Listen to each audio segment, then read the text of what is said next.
Dulu 36 menteri bisa menyelamatkan rupiah. Sekarang 100 menteri dan wakil menteri tak sanggup menahan kenaikan dolar.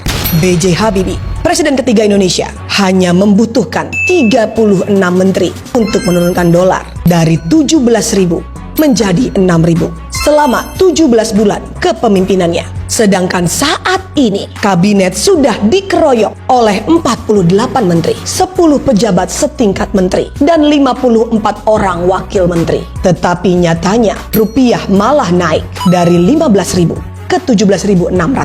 Ketika dulu dolar naik dari 2.500 menjadi 17.000 per USD. Pak Habibie berani mengambil keputusan strategis dengan gagah berani. Beliau menutup proyek IPTN yang dianggap tidak pro rakyat di saat krisis ekonomi. Padahal IPTN adalah masa depan bangsa karena pesawatnya sudah jadi dan sudah bisa terbang di tahun 1995. Menjadikan Indonesia satu-satunya negara Asia Tenggara yang mempunyai pabrik pesawat. Tapi sayangnya B.J. Habibie harus mengubur semua cita-citanya demi keselamatan bangsa. Sementara di era sekarang ini, ketika dolar sudah melonjak, program besar seperti MBG dan Koperasi Merah Putih tetap dijalankan. MBG bermanfaat atau tidak?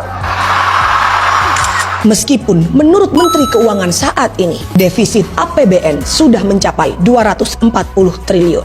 Yang mana yang paling besar ya Anda tahu BGN lah, karena emang anggarannya besar. Dua pemimpin, dua cara pemikiran yang berbeda. Makanan kurang, PHK banyak. Itu kan lebih penting dari pesawat terbang itu. Saya dahulukan ini dulu. Habibie adalah seorang teknokrat dan insinyur. Beliau berpikir, jika dalam pesawat indikator bahaya sudah menyala, beliau harus mengurangi beban, menstabilkan mesin, dan memastikan pesawat tidak jatuh. Sedangkan Prabowo datang dari dunia militer dan berpikir seperti komandan di lapangan yang tidak menerima alasan dari prajurit. Yang penting misi selesai dan tujuan tercapai.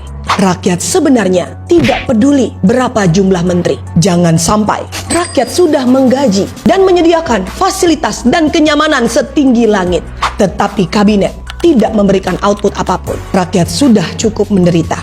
Usaha sekarang sepi, harga minyak goreng terus naik. Padahal kita penghasil sawit terbesar di dunia. Dan sekarang harus lagi menghadapi kenyataan tempe yang diperkecil dan dipertipis. Karena harga kedelai impor naik tinggi. Dan nelayan di Pati tidak bisa melaut karena harga solar non-subsidi yang terlalu tinggi. Sejarah membuktikan kepada kita kalau kabinet kecil pun jika dikelola dengan tepat sasaran dan benar bisa menguatkan rupiah di tengah krisis yang besar. Haruskah kabinet yang sekarang diperkecil untuk memperpendek birokrasi dan mempercepat kerja nyata?